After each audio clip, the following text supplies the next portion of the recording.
TNPSC எக்ஸாம்ஸ்க்கு prepare ஆகிற அனைத்து மாணவர்களுக்கும் சென்னை ஐஏஎஸ் அகாடமி சார்பான வணக்கங்கள். ஸோ இந்த வீடியோக்குள்ளே தம்ப்நெயில் பார்த்துட்டு எல்லாரும் என்ட்ரி ஆகிருப்பீங்க. ஸோ தம்ப்நெயிலில் நம்ம சொன்ன மாதிரி group 2 exams, so prelims, mains and interview and நான் இன்டர்வியூ போஸ்ட் இருக்குது. இந்த குரூப் 2 எக்ஸாம்ஸோட மெயின்ஸ் எக்ஸாமினேஷன் அப்படின்றத எப்படி நம்ம அப்ரோச் பண்ண போகிறோம் அப்படின்ற கம்ப்ளீட் டீட்டெயில்ஸ் தான் நம்ம இன்றைக்கி இந்த வீடியோக்குள்ளே பார்க்க போகிறோம். வாங்க வீடியோக்குள்ளே போகலாம். ஸோ இப்போ நம்ம வீடியோவோட ஒரு அப்ஜெக்டிவ் என்ன அப்படின்னா, we have to learn this 4 strategies. இந்த 4 ஸ்ட்ராட்டஜி நம்ம கற்றுக்க போகிறோம். ஸோ இந்த வீடியோ ஃபுல்லாக தமிழில் தான் இருக்க போது, அதனால் நம்ம டீட்டெயிலாக பார்ப்போம். வாங்க ஃபஸ்ட்டு இந்த வீடியோவில் group 2-2A mains examination syllabus பற்றி தெரிஞ்சுப்போம். அதுக்கப்புறம் எவ்வளோ மார்க் அலோகேட் பண்ணியிருக்காங்க அப்படின்றத நம்ம தெரிஞ்சுப்போம். ஏன்னா மார்க் அலோகேஷன் வச்சு தான் ஒவ்வொரு டாப்பிக்கும் நம்ம எவ்வளோ இம்பார்ட்டன்ஸ் கொடுக்க போகிறோம் அப்படின்றத நம்ம டிசைட் பண்ணணும். Then third thing, we have to know about the source. இந்த மாதிரி கேள்விகள் எங்கேருந்து கேட்கப்படலாம் அப்படின்ற சோர்சஸ் நம்ம தெரிஞ்சுக்கணும். 4வது ஸ்ட்ராட்டஜி அப்படின்னால என்னன்னா, how to approach or how to prepare, எப்படியெல்லாம் ப்ரிப்பேர் பண்ணால் மற்றவங்களை விட நம்ம எக்ஸ்ட்ராவாக மார்க்ஸ் ஸ்கோர் பண்ண முடியும் அப்படின்றத நம்ம தெரிஞ்சுக்க போகிறோம். இந்த 4 விஷயமும் தெரிஞ்சுக்கிட்டா நம்ம வீட்டிலேருந்து எக்ஸாமுக்கு கம்ப்ளீட்டாக ப்ரிப்பேர் ஆகலாம் அப்படின்றதுல சந்தேகம் கிடையாது. இந்த தடவை high number of vacancies release பண்ண போகிறதுனால நம்ம எல்லாருமே ஒரு பயங்கர கான்ஃபிடென்ட்டோடு இந்த எக்ஸாமை ஃபேஸ் பண்ணணும், எல்லாருமே கிளியர் பண்ணி சர்வீஸ் வாங்கணும் அப்படின்றத கேட்டுக்கிறோம். ஸோ இப்போ வாங்க நம்ம வீடியோக்குள்ளே போகலாம். ஃபர்ஸ்ட் திங், நம்மளோட அப்ஜெக்டிவான group 2-2A mains examination syllabus பார்க்க போகிறோம். ஸோ தமிழ், இங்கிலீஷ் இது ரெண்டுத்துலையுமே கலந்து பார்க்க போகிறதுனால யாரும் கவலைப்பட தேவையில்லை. ஸோ குரூப் 2 எக்ஸாமோட இந்த சிலபஸ் அவங்க கொடுத்ததில் பேப்பர் 1 அண்ட் பேப்பர் 2 ரெண்டாக பிரிச்சிருக்காங்க. ஸோ ஃபார் பேப்பர் 1 2 விஷயம் இருக்குது. Translation, Tamil to English translation 1, English to Tamil translation 1. அடுத்து பேப்பர் 2 பார்க்க போகிறோம். பேப்பர் 2ல் மொத்தம் 5 டைட்டிலில் கொஷின்ஸ் கேட்பாங்க. முதல் தடவை ப்ரிசைஸ் ரைட்டிங், சுருக்கி எழுதுதல். அப்புறம் காம்ப்ரிஹென்ஷன் அப்படின்னா அந்த கேள்விக்குரிய பதிலை நம்ம விடை தரணும். 3வது ஹிண்ட்ஸ் டெவலப்மெண்ட் அப்படின்னா சுருங்க கொடுத்துருக்கிறத நம்ம விவரமாக எழுதணும். 4வது S A writing on Thirukkural. So திருக்குறளுக்கு ஏதாவது ஒரு திருக்குறளோட தலைப்பில் நம்ம கட்டுரை எழுதணும். 5வது லெட்டர் ரைட்டிங் அஃபிஷியல். நம்ம இதை பற்றி எல்லாமே டாப் டு பாட்டம் டீட்டெயிலாக இப்போ டீகோட் பண்ணலாம். ஃபர்ஸ்ட் திங், நம்ம பேப்பர் 1 பற்றி பார்க்க போகிறோம். ஸோ பேப்பர் 1 அப்படின்னா it's all about qualifying nature. Paper 1 அப்படின்றது என்ன அப்படின்னா, இதில் அவங்க கொடுத்த மார்க்கை நீங்கள் எடுத்தால் மட்டும் போதும். அதை விட நீங்கள் அதிகமாக எடுத்தாலும் சரி, உங்கள் மார்க் எந்த அளவுக்கு இருந்தாலும் சரி, அதை எக்ஸாமில் ஆட் பண்ண மாட்டாங்க. இது ஒரு பாஸ் எக்ஸாம் அதுதான். இதை நீங்கள் பாஸ் பண்ணால் போதும். அதுதான் இங்கே டீட்டெயிலாக கொடுத்துருக்காங்க. பேப்பர் 1 எக்ஸாம் அப்படின்றது SSLC ஸ்டாண்டர்டில் தான் இருக்கும். அது மட்டும் இல்லாமல் 1 hours 30 minutes டைம் கொடுத்துருக்காங்க. இந்த 1.5 மணி நேரத்தில் நம்ம பேப்பர் 1 கம்ப்ளீட் பண்ணணும். பேப்பர் 1ஓட கொஸ்டின்ஸ் பார்த்தோம்னா Tamil to English translation, English to Tamil translation. மொத்தம் 2 கேள்விகள், 4 கேள்விகளுக்கு நம்ம ஆன்சர் எழுதணும். ஒவ்வொன்றுத்துக்கும் 25 மார்க் அப்படின்ற அடிப்படையில் 2 தமிழ் டு இங்கிலீஷ் டிரான்ஸ்லேஷன் எழுதுனா மொத்தம் 50 mark, 2 English to Tamil translation எழுதுனா மொத்தம் 50 மார்க் அப்படின்னு மொத்தமே 100 மார்க். இந்த டோட்டல் 100 மார்க்கில் you have to score the minimum 25 marks. So நம்ம 25 மார்க் எடுத்தால் போதும். நம்ம 25லேருந்து அதை விட அதிகமான மார்க் எடுத்தோம் அப்படின்னா அப்போ தான் நம்மளோட பேப்பர் 2 இருக்கு இல்லையா, அதை எவால்வேஷனுக்கு உட்படுத்துவாங்க. அதாவது நம்ம பேப்பர் 2 எக்ஸாம் எழுதி அதை அவங்க கரெக்ஷன் பண்ணி நமக்கு ரேங்க் வரணும் அப்படின்னா முதல்ல நம்ம பேப்பர் 1 பாஸ் பண்ணணும். அதுக்கு நம்ம பண்ண வேண்டிய வேலை 25 மார்க்கை நம்ம மினிமம் கண்டிப்பாக எடுத்தே ஆகணும். அது நம்ம எடுக்க தவறிட்டோம் அப்படின்னா இந்த எக்ஸாமில் பேப்பர் 2 அவங்க கரெக்ஷன் பண்ண மாட்டாங்க. So we don't get any marks. புரியுதுங்களா? ஸோ பேப்பர் 1 அப்படின்றது குவாலிஃபைங் நேச்சர். இதனால் என்ன ஒரு பெனிஃபிட் அப்படின்னா, நீங்கள் ரிஸ்க் எடுக்க தேவையில்லை. டிரான்ஸ்லேஷனுக்கு அதீத முக்கியத்துவம் கொடுத்து உட்காந்து அதுக்குன்னு ஒர்க் அவுட் பண்ணுறதுலாம் எதுவும் தேவையில்லை. நான் பின்னாடி சொல்ல போகிற ஒரு சின்ன பாயிண்ட்ஸை நீங்கள் ஃபாலோ பண்ணிங்கனாலே போதும். டிரான்ஸ்லேஷனில் நீங்கள் நல்ல மார்க்ஸ் ஸ்கோர் பண்ணலாம். ஸோ உங்களோட மொத்த ஃபோக்கஸும் இதிலேருந்து எடுத்து இதுக்கு கொஞ்சம் டைம் ஒதுக்கி மீதி டாபிக் எல்லாமே பார்ப்போம். ஸோ டிரான்ஸ்லேஷன் அப்படின்றது குவாலிஃபைங் நேச்சர், இது புரிஞ்சுக்கிட்டீங்க. அடுத்து நம்ம பேப்பர் 2 பற்றி டிஸ்கஸ் பண்ணுவோம். பேப்பர் 2ல் பார்த்தோம் அப்படின்னா நம்ம ஆல்ரெடி பார்த்தா 5 டாபிக். ஒவ்வொரு டாப்பிக்லையும் 3 கொஸ்டினுக்கு நம்ம ஆன்சர் பண்ணணும். ஒவ்வொரு கொஸ்டினுக்கும் 20 மார்க். ஸோ ப்ரிசைஸ் ரைட்டிங்கில் 3 ஆன்சர் நம்ம எழுதணும். அந்த 3த்துக்கு ஒவ்வொன்றுத்துக்கும் 20 மார்க்குன்ற விகிதம் 60 மார்க். அப்போ மொத்தமே 5 டாப்பிக்கில் 60 மார்க் அப்படின்னு எடுத்தோன்னா மொத்தமாக 300 மார்க். So total marks 300. இதில் முக்கியமான பாயிண்ட் இங்கே கவனிங்க, இந்த மொத்த பேப்பரையும் have to write in Tamil or English alone, ரெண்டுத்தையும் மிக்ஸ் பண்ணி கண்டிப்பாக எழுதக்கூடாது. குரூப் 1 எக்ஸாம் எழுதுனவங்களுக்கு தெரியும், தமிழ் பார்ட் தவிர மீது எல்லாமே compulsory English or compulsory Tamil. ஆனால் தமிழ் பார்ட் மட்டும் இங்கிலீஷும் எழுதலாம், தமிழ்லையும் எழுதலாம். It's up to the candidate அப்படின்னு கொடுத்தாங்க. ஆனால் இந்த சாய்ஸை இங்கே கொடுக்கல. நம்ம கம்ப்ளீட்டாக தமிழ் இல்லை கம்ப்ளீட்டாக இங்கிலீஷில் மட்டும்தான் எழுதணும். ஸோ மேக் ஷுர் அதை புரிஞ்சுக்கோங்க. இங்கேயும் அதே தான் கொடுத்துருக்காங்க. பேப்பர் 1 வந்து நீங்கள் குவாலிஃபை ஆகலை அந்த 100க்கு 25 மார்க் எடுக்கல அப்படின்னா பேப்பர் 2 வந்து கன்சிடர் பண்ணவே மாட்டாங்க. அதே மாதிரி அப்படி நீங்கள் பேப்பர் 1 கிளியர் பண்ணி பேப்பர் 2 மார்க் அக்ஷன் பண்ணாங்கன்னா அதில் நீங்கள் எடுக்கிற மார்க் தான் உங்களோட ரேங்கை டிசைட் பண்ணும். ஸோ இதுவரையும் புரிஞ்சிருக்கும். நம்ம என்னென்ன டாபிக்ஸ் இருக்குன்னு பார்த்துட்டோம், எவ்வளோ மார்க் அலோகேட் பண்ணியிருக்காங்கன்னு பார்த்துட்டோம். அதுக்கப்புறம் இப்போ இன்டர்வியூ நான் இன்டர்வியூ போஸ்ட் பற்றி பார்க்க போகிறோம். ஸோ இன்டர்வியூ நான் இன்டர்வியூ போஸ்ட்டில் பாருங்கள், நீங்கள் இப்போ இன்டர்வியூ போஸ்ட் தான் வேணும் அப்படின்னு நினச்சிங்கன்னா நீங்கள் இந்த மெயின்ஸ் எக்ஸாமில் எடுக்கிற மார்க் 300க்கு எவ்வளோ மார்க் எடுக்கிறீங்களோ அதோடு சேர்த்து ஓரல் டெஸ்ட்டும் வைப்பாங்க. அதில் 40, அந்த 40க்கு நீங்கள் எவ்வளோ மார்க் எடுக்கிறீங்களோ, ஸோ அந்த 300க்கு எடுத்த மார்க்கும் 40க்கு எடுத்த மார்க் ரெண்டுத்தையும் ஆட் பண்ணி டோட்டலாக 340 மார்க்ஸ்க்கு நீங்கள் எவ்வளோ மார்க் எடுக்கிறீங்களோ அதை வச்சு உங்கள் ரேங்க் போடுவாங்க. அதே மாதிரி நான் இன்டர்வியூ போஸ்ட்டும் பாருங்கள், நீங்கள் மெயின்ஸ் எக்ஸாம் எழுதுகிற அதே 300 மார்க்கை மட்டும் வச்சு தான் குவாலிஃபை பண்ணுவாங்க. ஸோ நான் இன்டர்வியூ அப்படின்றதுனால இங்கே ஓரல் டெஸ்ட் நடத்தப்பட மாட்டாங்க. ஸோ இன்டர்வியூ போஸ்ட் நான் இன்டர்வியூ போஸ்ட் 300 + 40, இது வெறும் 300. இதுவரை புரிஞ்சிருக்கும்னு நினைக்கிறேன். இனிமேல் நீங்கள் டிரான்ஸ்லேஷனை குவாலிஃபைங் நேச்சராக மட்டும்தான் பார்க்கணும். அதில் 100க்கு 25 எடுத்தால் போதும். அதனால் உங்களோட மொத்த எனர்ஜியும் மற்ற டாபிக்ஸ் பக்கம் திருப்புங்க, ரைட்? இதுக்கப்புறம் நம்ம பார்க்க போகிறது என்ன அப்படின்னா எக்ஸ்டென்சிவ் சிலபஸ். ஸோ இது நம்ம எல்லாருமே வந்து நோட்டிஃபிகேஷனில் பார்த்துருப்போம். ஸ்டில் இதை பார்க்காதவங்களுக்காக இதை நான் கொடுத்துருக்கேன். சிலபஸ் ஃபார் த எக்ஸாமினேஷன் பார்த்தோம் அப்படின்னா இங்கே கவனிங்க இந்த பாயிண்ட்டை. பேப்பர் 1ல் டைட்டில் 1 and 2, பேப்பர் 2ல் டைட்டில் 1, 2, 3. ஸோ என்ன சொல்லியிருக்காங்க அப்படின்னா பேப்பர் 1ல் தமிழ் அண்ட் இங்கிலீஷ் டிரான்ஸ்லேஷனுக்கும் பேப்பர் 2ல் precise writing, comprehension, hints development, இந்த மொத்த அதில் 2 இதில் 3, இந்த 5 டாப்பிக்கு மட்டும்தான் இந்த எக்ஸ்டென்சிவ் சிலபஸ். மீதி இருக்கிற எஸ்ஏ ரைட்டிங் ஆன் திருக்குறளுக்கும் லெட்டர் ரைட்டிங்க்கும் அவங்க எங்கேருந்து கேட்பாங்க அப்படின்றது பொதுவான விஷயம். அதனால் மீதி எல்லாமே இந்த டாப்பிக்கில் இருந்து மட்டும்தான் வந்து நீங்கள் எதிர்பார்க்கணும்.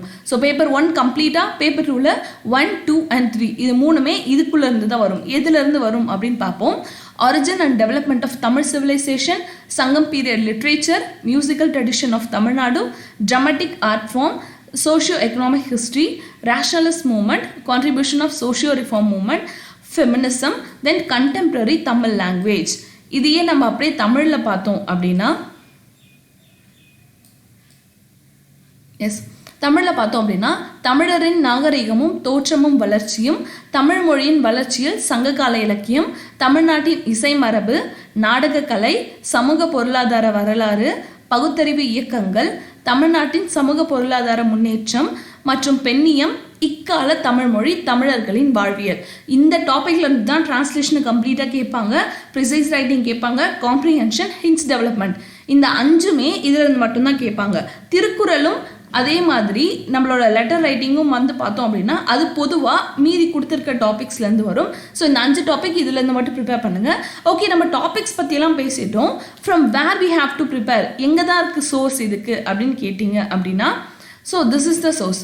Tamil to English translation, English to Tamil translation, precise writing, comprehension, hints development, இது எல்லாமே எங்கேருந்து ப்ரிப்பேர் பண்ணோன்னா 9th, 10th, 11th, 12th old and new Tamil book, old and new Tamil Nadu SCRT book இருக்குது இல்லைங்களா, தமிழ்நாடு ஸ்கூல் புக்ஸ், அதில் இருக்கிற தமிழ், ஹிஸ்ட்ரி, பொலிட்டிக்கல் சயின்ஸ். ஏன்னா வந்து இதில் பெண்ணியம் பற்றி பேசியிருக்காங்க. பெண்ணியம் அப்படிங்கிறது பொலிட்டிக்கல் சயின்ஸில் தான் இருக்குது. அதே மாதிரி சங்ககால இலக்கியமாகட்டும், இக்கால தமிழர்கள் ஆகட்டும், அதெல்லாம் தமிழ் புக்கில் இருக்குது. அதே மாதிரி ரேஷனலிஸ்ட் மூமெண்ட், பகுத்தறிவு இருக்குது இல்லையா, அது எல்லாமே ஹிஸ்ட்ரியில் இருக்குது. அதனால் இந்த 3 புக்கும், இந்த 4 class old and new book எல்லாத்தையுமே வந்து நீங்கள் பொதுவாக படிச்சிங்க அப்படின்னா இதிலேருந்து தான் வந்து கேள்விகள் கேட்பாங்க. ஏன்னா அவங்களே வந்து 10th ஸ்டாண்டர்ட் லெவல் அப்படின்னு கொடுத்துட்டாங்க. So Tamil and English translation, precise writing, comprehension, hints development, இது எல்லாத்துக்குமே நீங்கள் இங்கேருந்து தான் ப்ரிப்பேர் பண்ணணும்.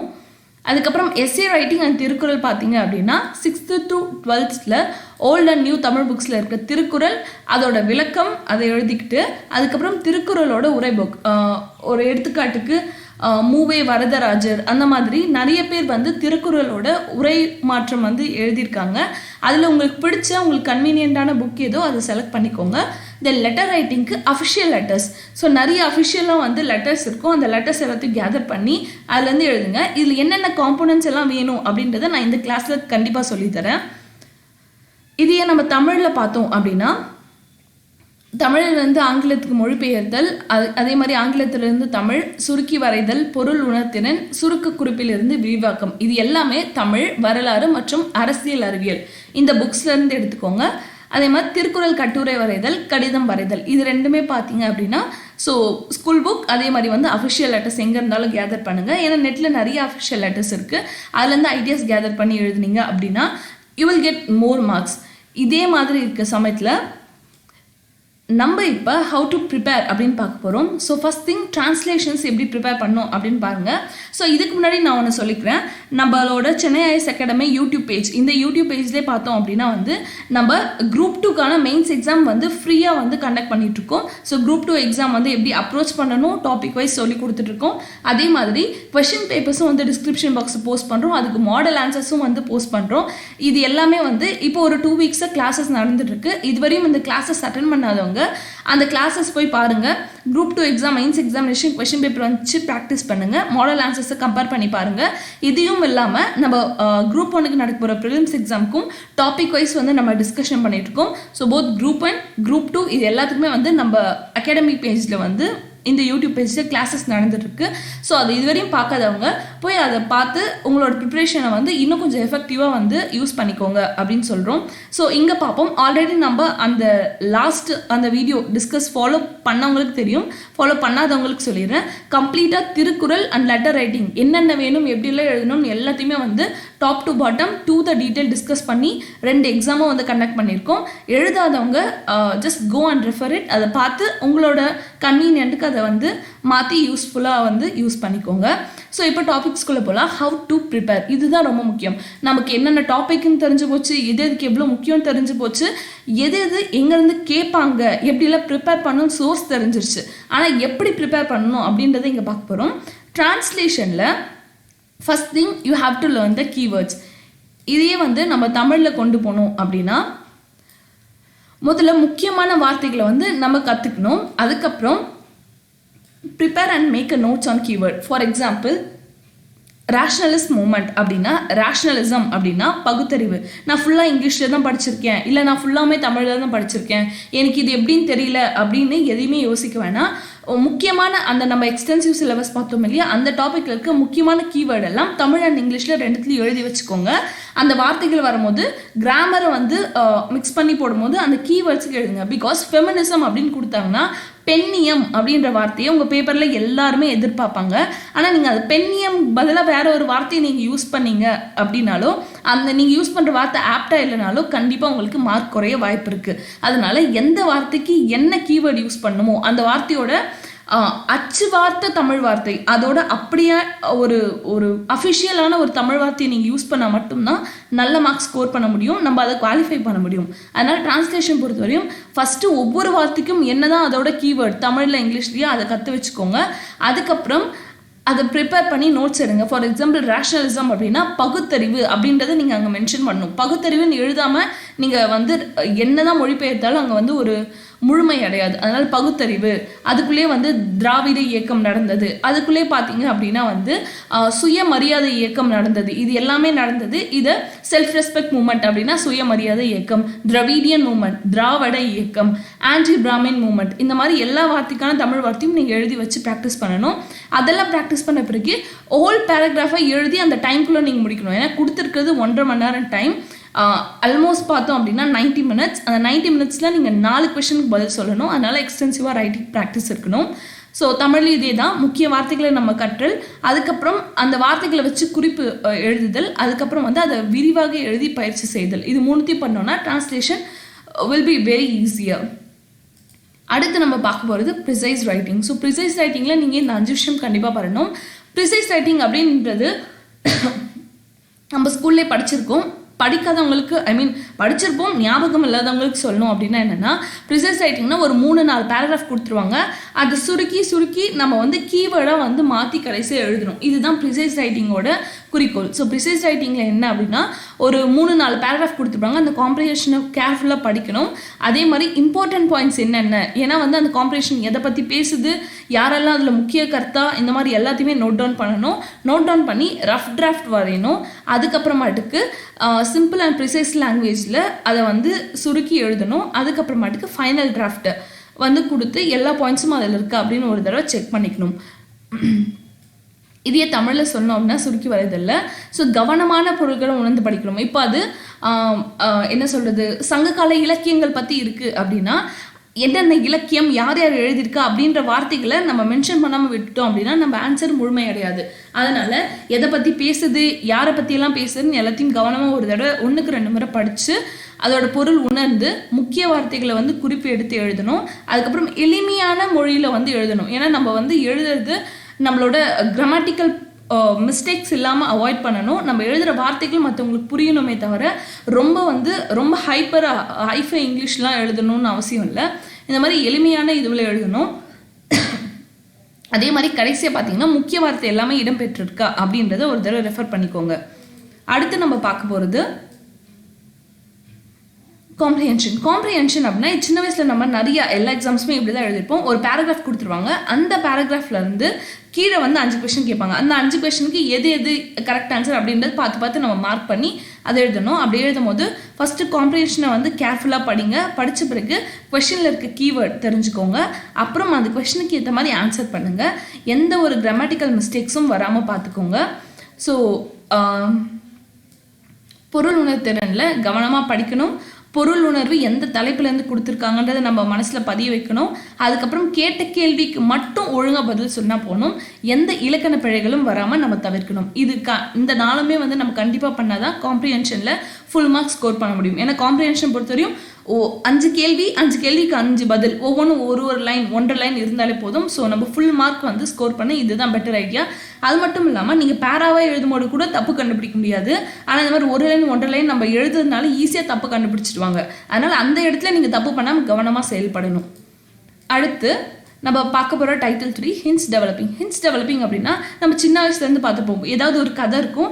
அந்த கதையை வேர்ட் பை வேர்டு ஹிண்ட் இந்த மாதிரி கொடுத்துட்டாங்க அப்படின்னா அதை நம்ம ரொம்ப எலாபரேட்டாக ஒரு 3-4 பேராகிராஃப் எழுதணும். அதுதான் ப்ரிசைஸ் ரைட்டிங்கோட அதே ஆப்போசிட் திங் தான். ஸோ கொடுத்துருக்கிறத 2 or 3 அந்த பாயிண்ட்ஸ் எல்லாம் படிங்க. பேசேஜ் எல்லாம் புரிஞ்சுக்கோங்க. ஒவ்வொரு பாயிண்ட்டாக ஜாட் டவுன் பண்ணுங்கள். அதுக்கப்புறம் எந்தெந்த ஈவெண்ட்ஸ் எங்கெங்கே வருது, ஒரு எக்ஸாம்பிள் அங்கே வந்து ப்ரெசன்ட் டென்ஸில் கொடுத்துருந்தாங்கன்னா நம்ம ஸ்டோரியை பாஸ்ட் டென்ஸில் எழுதணும். இந்த மாதிரி டென்ஸ் வந்து மாற்றுறதுலாம் வந்து கற்றுக்கோங்க. அதே மாதிரி எல்லா பேராகிராஃபையும் வந்து 2 or 3 பேராகிராஃபாக எல்லா விஷயத்தையும் வந்து பிரிச்சுருங்க. Give a suitable title. அந்த இதுவுக்கு ஒரு ப்ராப்பரான டைட்டில் தரணும். ஃபார் எக்ஸாம்பிள் விடுதலை இயக்கத்தில் தமிழ்நாட்டின் பங்கு, தமிழர்களின் உணர்வு, அந்த மாதிரி என்ன அந்த பாயிண்ட்ஸ் கொடுத்துருக்காங்களோ அதுக்கேற்ற மாதிரி ஒரு ப்ராப்பரான டைட்டில் நம்ம கொடுக்கணும். இதுதான் ஹிண்ட்ஸ் டெவலப்பிங். இது நம்ம தமிழில் பார்த்தோம் அப்படின்னா சுருக்கிய குறிப்பிலிருந்து விரிவாக்கம் செய்தல். இதில் பார்த்தோன்னா குடிச்ச தலைப்பை வந்து படிக்கணும், கவனமாக புரிஞ்சுக்கணும். அதே மாதிரி அதோட காலங்களை வந்து மாற்றணும். ப்ரெசன்ட் டென்ஸ் பாஸ்ட் டென்ஸை வந்து மாற்றணும். நமக்கு ப்ரெசென்ட்டில் கொடுத்துருப்பாங்க, ஆனால் அந்த கதைலாம் ஆல்ரெடி நடந்து முடிஞ்சதுனால நம்ம பாஸ்ட் டென்ஸ் மாற்றணும். அதே மாதிரி 2 இல்லை 3 பத்தியாக வந்து பிரித்து எழுதணும். உகந்த தலைப்பை வந்து தரணும். இது தெரிஞ்சுக்கணும். கடைசியாக நம்ம பார்க்க போகிறது Thirukkural and letter writing. So first thing S A on Thirukkural. திருக்குறளில் என்ன எஸ்ஏ எப்படி எழுதுறது அப்படின்னா, எந்த எஸ்ஏவாக இருந்தாலும் முதல்ல 3 விஷயம் கற்றுக்கணும். ஒன்று என்னென்னா எந்த டாப்பிக்லேருந்து கேட்டிருக்காங்க அப்படின்னு தெரிஞ்சுக்கணும், எத்தனை வேர்ட்ஸ் கேட்டிருக்காங்க அப்படின்னு தெரிஞ்சுக்கணும், எவ்வளோ மார்க் அலோகேட் பண்ணியிருக்காங்க அப்படின்னு தெரிஞ்சுக்கணும். So this is the thing. கேட்கப்பட்ட தலைப்பினை புரிந்து கொள்ளுதல், அதோட வார்த்தைகள். ஏன்னா அவங்க 250 வார்த்தைகளுக்கு மிகாமல் எழுதுக அப்படின்னா என்ன அர்த்தம்னா 250 இல்லை அதுக்கும் குறைவான வார்த்தைகள் தான் எழுதணும். தேவையில்லாமல் அதுக்கு மேலே எழுதுனா எக்ஸ்ட்ரா மார்க்ஸ்லாம் போட மாட்டாங்க. அதே மாதிரி எத்தனை மார்க்குக்கு கேட்டிருக்காங்க. இப்போ 10 மார்க் கேட்டால் 1.5 பேஜ் ஆர் 2 பேஜ் அவ்வளோதான். ஆனால் வந்து அதை விட மிச்சமாக நம்ம எழுதணும் அப்படின்னா மற்ற கேள்விகளுக்கு இடம் பத்தாமல் போயிடும். ஸோ இது 3மே தெரிஞ்சுக்கோங்க. இதை தாண்டி திருக்குறளை பொறுத்தவரை இந்த 3 விஷயம் இருக்கணும். ஃபர்ஸ்ட் திங் அறிமுகம், தகுந்த பொருளுரை, முடிவுரை. இதையே நம்ம இங்கிலீஷில் சொல்லணும் அப்படின்னா introduction, context of the body and conclusion. இது 3மே வந்து எஸ்ஏல இருந்தால் மட்டும்தான் வந்து இது ஒரு ப்ராப்பர் ஆன்சர் ஆகும். இதை தவிர இதுக்குள்ளே டூ த டீட்டெயிலாக போகணும் அப்படின்னா நீங்கள் குரூப் 2ஓட டிஸ்கஷன் வீடியோ 1 பாருங்கள். அதில் கம்ப்ளீட்டாக நம்ம திருக்குறள் பற்றி ஒரு தனி கிளாஸ் எடுத்துருக்கோம் 20 மினிட்ஸ்க்கு. ஸோ அதை பற்றி தெரிஞ்சுக்கோங்க. நம்ம கடைசியாக பார்க்க போகிறது லெட்டர் ரைட்டிங். ஸோ லெட்டர் ரைட்டிங்கில் எப்படி எழுதணும் அப்படின்றத நான் அந்த வீடியோவில் டிஸ்கஸ் பண்ணியிருக்கேன். ஆனால் இந்த லெட்டர் ரைட்டிங்கில் என்னெல்லாம் இருக்கணுன்ற 10 காம்போனன்ட்ஸ் இப்போ தெரிஞ்சுக்கோங்க. First thing date and place, from address, to address, respect sir or madam, subject of the letter, thanking you, your sincerely, truly, faithfully, அந்த மாதிரியான விஷயம். Then use the appropriate punctuation mark, எங்கே full stop வைக்கணும், எங்கே கம்மா, எங்கே வந்து over head colon, இந்த மாதிரி எல்லாம் தெரிஞ்சுக்கோங்க. So there is a no use of any name or address. அவங்க கேட்காம எதையும் நம்ம போடக்கூடாது. நம்மளோட பேரையோ நம்ம அட்ரஸையும் யூஸ் பண்ணோம் அப்படின்னா இன்வேலிட் பண்ணிடுவாங்க. அதே மாதிரி அவங்க கேட்ட டீட்டெயில்ஸு கொடுக்கணும். என்னோட 5000 மதிப்புள்ள தங்க நகை தொலைந்து விட்டது அப்படின்னு அவங்க கேள்வியில் கேட்டிருந்தாங்கன்னா அந்த 5000 அப்படின்றத நம்ம குறிப்பிடணும். அந்த மாதிரி அவங்க கொடுத்த டீட்டெயில்ஸை நம்ம வந்து கிளியராக யூஸ் பண்ணணும்.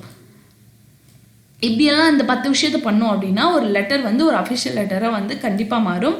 ஸோ முதல்ல தேதி மற்றும் இடம், அனுப்புனர் முகவரி, பெறுநர் முகவரி, மதிப்பிற்குரிய ஐயா அல்லது அம்மா, கடிதத்தின் மைய பொருள், நன்றி, தங்கள் கீழ்ப்படிந்துள்ள உண்மையான சரியான நிறுத்துக்குறிகள், பெயர், முகவரி தேவையில்லாமல் வந்து எழுதக்கூடாது. அதே மாதிரி அவங்க முக்கிய வார்த்தைகளை முக்கிய விவரங்கள் குறிப்பிட்டு இருந்தால் அதை வந்து கண்டிப்பாக மென்ஷன் பண்ணணும். ஸோ இந்த மாதிரி இந்த 7 டாப்பிக்கை எப்படி ப்ரிப்பேர் பண்ணுறது அப்படின்னு பார்த்துட்டோம். ஸோ இது ஒவ்வொன்றத்தோட இங்கிலீஷ் அண்ட் தமிழில் இப்போ நம்ம பார்த்த கிளாஸோட இந்த பிடிஎஃபை வந்து கீழே நான் போஸ்ட் பண்ணுறேன், டிஸ்கிரிப்ஷன் பாக்ஸில் இருக்குது, டவுன்லோட் பண்ணிக்கோங்க. மற்றபடி உங்களுக்கு எந்த குவரியாக இருந்தாலும் please approach Chennai IAS academy or else comment பாக்ஸில் நீங்கள் போஸ்ட் பண்ணலாம். ஆல்ரெடி நம்ம நடத்தின குரூப் 2 எக்ஸாம்ஸ் அண்ட் குரூப் 1 எக்ஸாம்ஸோட அந்த டைட்டிலையும் வந்து அந்த வீடியோஸையும் வந்து நீங்கள் ரெஃபர் பண்ணுங்கள். கீழே நான் டிஸ்கிரிப்ஷன் பாக்ஸில் அதையும் வந்து மென்ஷன் பண்ணுறேன். So S, thank you. ஸோ இதே மாதிரி இன்ட்ரெஸ்டிங்காக இன்னொரு வீடியோ குரூப் 2 ரிலேட்டட் குரூப் 1 ரிலேட்டடான வீடியோவை எனக்கு கூடிய சீக்கிரம் கொண்டு வரும். இது மட்டும் இல்லாமல் டே டு டே நம்ம குரூப் 1 குரூப் 2க்கான சிலபஸை வந்து டெய்லி கொஸ்டின் அண்ட் ஆன்சர் ஃபார்மேட்டாக டிஸ்கஸ் பண்ணுறோம். ஸோ அதையும் பார்த்து நீங்கள் யூஸ்ஃபுல்லாக மாற்றிக்கோங்க. Thank you so much.